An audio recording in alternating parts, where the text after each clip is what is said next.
The new tax policy, well, the president says is revolutionary. Well, let's take you through how it transpired.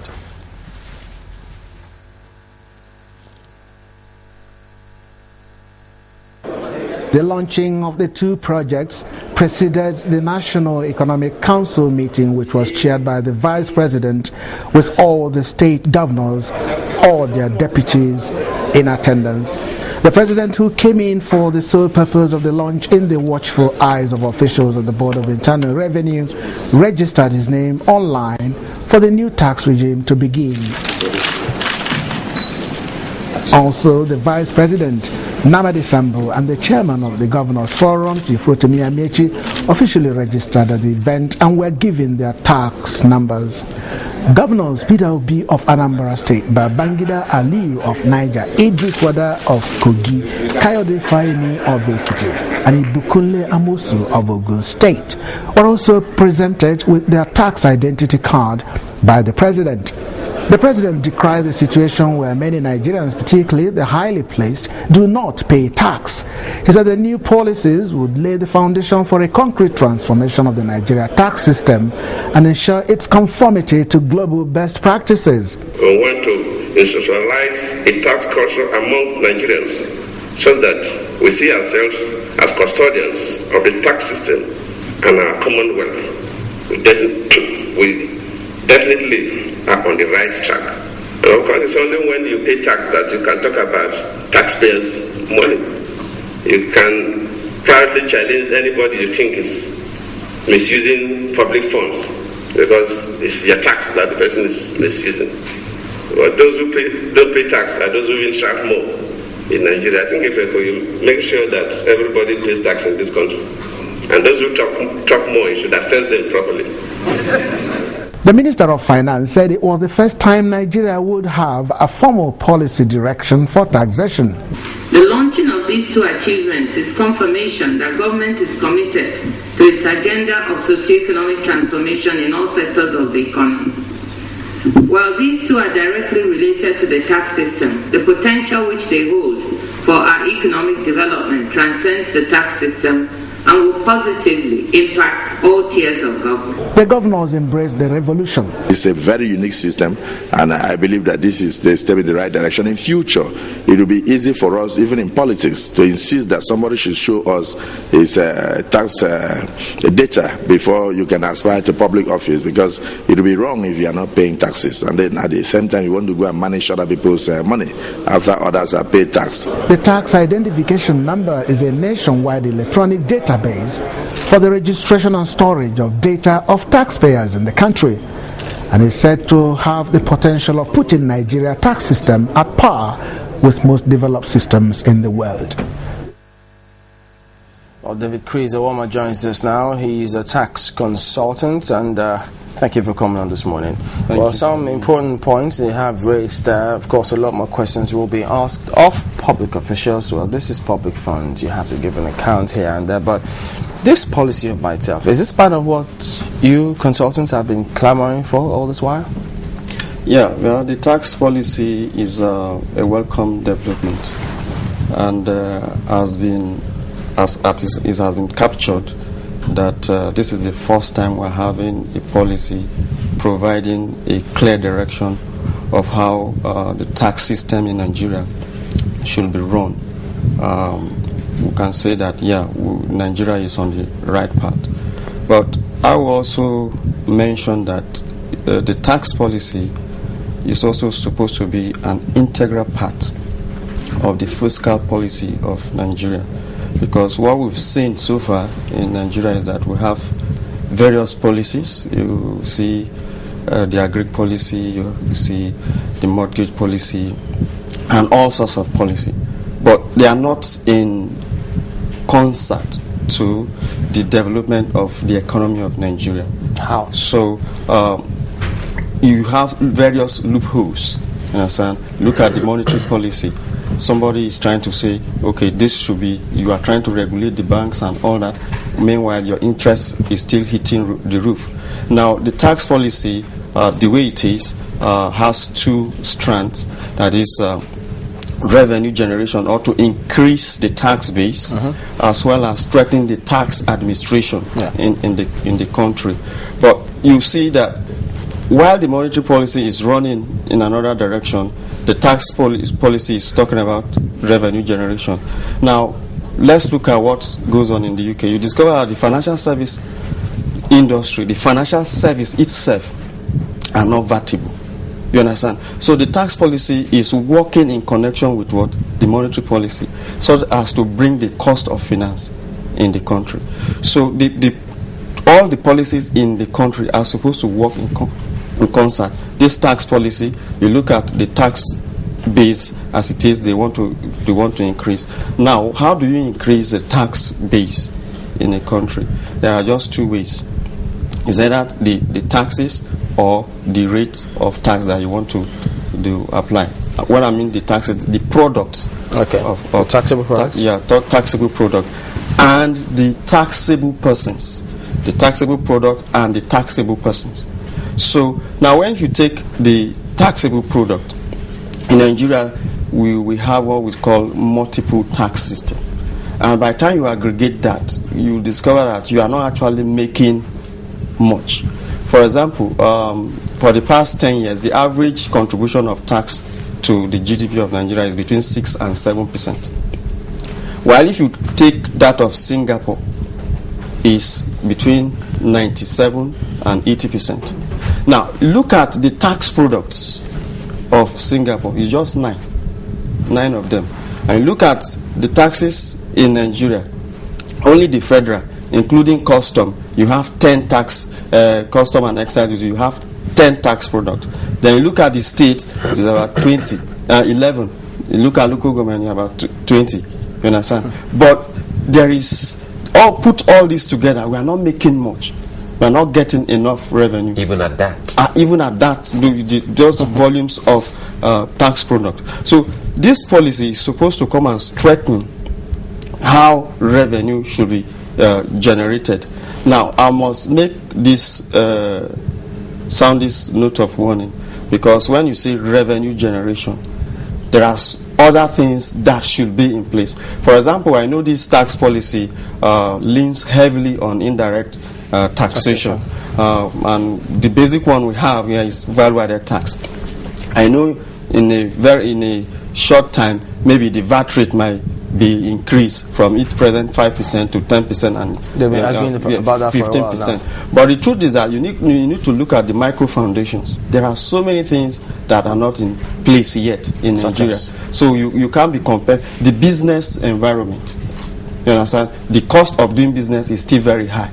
So this tax policy should take that into cognizance. Yeah, should take that into cognizance. And you look at the whole microeconomy, how is it going to be managed so that you have an effective tax system. Does this by itself address the complaint of multiple taxation? Well, as it is now, it has not addressed that.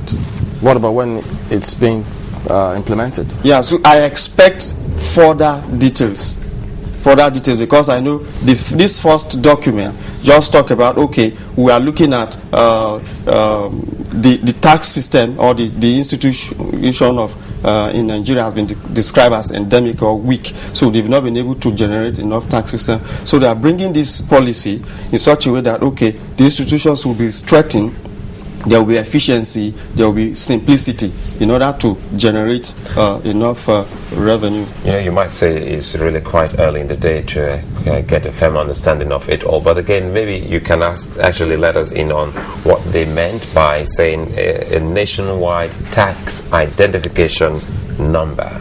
What does that mean? Okay, by that, the TIN number is actually the Federal Revenue are actually invoking one of the functions in accordance with Section 8Q of the Federal Revenue Establishment Act 2007 that said they should issue tax identification numbers to all chargeable persons in Nigeria in compliance with the state and local government. Now, what that means is that all individuals should have a tax ID. I must say that Lagos State already is doing that. People paying tax in Lagos State already have tax ID. Delta State is also doing that. But what this policy is going to bring is that this will now be a unifying, or every person in Nigeria will now have the tax ID. Now, the tax ID will offer you like a record.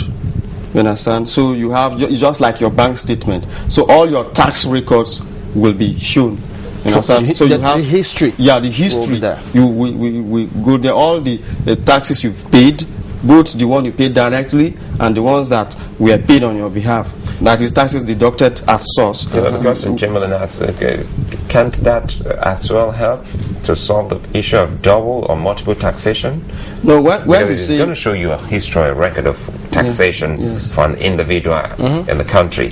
It can, at the click of that particular PIN number in the computer, it can as well shows that, look, you've paid this, and you've been taxed maybe from the local government, the state government, as well as the federal government. Yeah, there's the difference between multiple taxes and double taxation. Double taxation is when you are taxing an income more than once. Yes. You understand? While multiple taxation is that you have different products of taxation.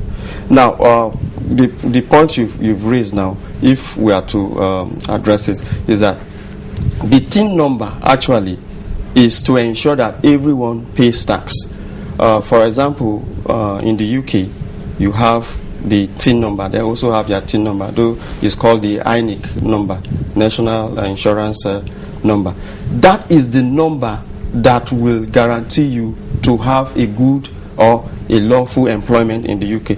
So this tax policy is supposed to ensure that both the immigration, the banks, all the institutions are working together, because an individual is identified by that number.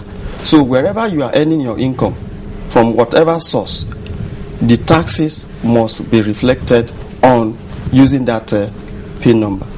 Okay, now we're talking about the unified database. Yeah. Do you see any conflict, coming up? Because, there have been issues as to who exactly is entitled to, who should collect personal income tax between the federal government and state governments. And especially now that some state governments have started issuing this TIN numbers, as it were. Do you see any conflict coming up? No, there are no conflicts. The position of the law is quite clear. There are certain persons the federal government is expected to collect taxes, while there are other categories of persons that the state government should collect their taxes. But I must also say that, you see, Nigeria is just one of the countries that you still have multiple tax authorities. When you look at most advanced nations, they just have one tax authority, both in the federal and the state. It's just that the collecting units are just an integral part of one tax authority. So you cannot really see the division. You understand? But the state, the division, all the distinction between the taxes to be collected in state and federal government are quite clear. Who should be taxed and who should not be taxed? Okay, well, when we look at Section 2 of the personal income tax, it defines the chargeable persons, and there are 5 categories of persons to be assessed to tax. One is the individual, and an individual is defined as every individual that is deemed to be residing in a state in a relevant year of assessment. Then you talk of an itinerant worker, then you talk about community, you talk about trustee, then you talk about family. That is how it is being captured in the personal income tax section 2. Now, to drive your point home is that as soon as you are 18 years and above and you have source of income, you understand, you should be taxed. Now, I must also mention that the new tax law, that is the Personal Income Tax Amendment Act 2011, section 3 was amended, because hitherto you have some classes of persons being exempted from taxes.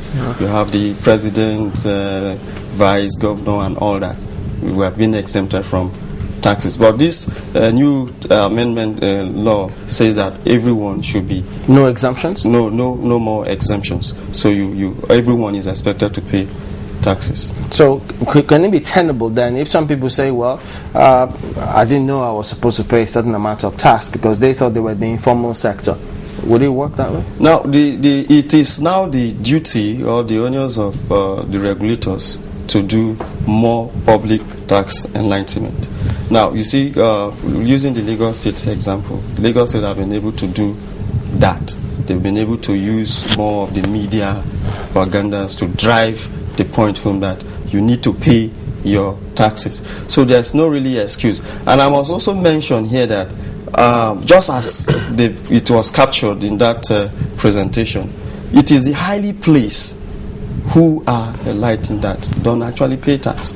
And I'm particularly very happy because it's coming from the highest authority in the land. So they are aware that the highly placed are not actually paying taxes, and it's just the middle class that are bearing the tax burden. How do you calculate this? For instance, someone's going to pay tax because of the highly placed don't pay taxes, and to marry this with what the president did say as well, he was talking about not declaring your actual income. Is it based on your income, and what percentage are you likely to get out of it, so that you know when you're overtaxed? There's an overtaxation issue as well. Okay, now let me say something before I answer that question directly. You see, this tax policy too is supposed to bring about transparency if it's to achieve its purpose. Now, when I say transparency, the tax system is not just about collecting taxes. In the US, you hear of, during April about this time, you hear of tax refund. Yeah. Refund, not returns. Refund. That means over the period, because you have a tax ID, you've been transacting business, taxes have been deducted from you at source from several transactions. Now, as at the time you are filing your return, you understand? When you file your final returns and the final tax liability is determined, from the records, from the history of the taxes you paid in that one period, it can be determined that you've actually overpaid, and the tax authority will refund you. You understand? Now that creates a transparent system, and the taxpayers now have confidence that, oh, let me pay tax, because even if I made a mistake at the end of the period, I'm going to get my taxes. But in this case, you know the history. So now the way the position is, looking at the Federal Inland Revenue Establishment Act 2007, it says that taxpayers will be entitled to tax refund after a tax audit has been carried out. What? So why putting a tax audit? A condition? So let's just give them the benefit of data. By the time this is fully established and we can actually determine our tax records, then we expect a situation whereby taxpayers should be also will be given tax refund without necessarily subjecting them. In the UK example which you cited, do they have to conduct a tax audit for the refund? No, really. So we copy the fact that you have to bring up your tax, and then we add the fact that there has to be an audit before refund. Whereas it's not there in other plans. It's not there, because there, when you submit your return, the tax officer, what it does is that it assesses what you've filed. There is a DEX examination to examine, okay, these returns, and if it's not clear, he asks you a few questions. You answer the questions. If he's not satisfied, then he refer you to maybe a specialist in your industry, and they look at it, and those people should be able to say, okay, he has paid the right taxes or not. And if there is an overpayment, the taxpayer gets the. Even though the suggestion is that there's no intention of refund if you're putting a lot of hurdles. So the intent of that law it raises a lot of questions. But you say, let's see how it works first. Yes. Okay. Well, it's a matter which, of course, we'll focus on subsequently. He asks question of what income, quickly before we go. Okay. Yeah. What income should be taxed? Now, the Section 3 of Personal Income Tax also define chargeable income. So if you earn income that are liable to tax, so you pay taxes. And one of the things that makes tax different from other levies is that there is a formula for determination of the tax liability paid.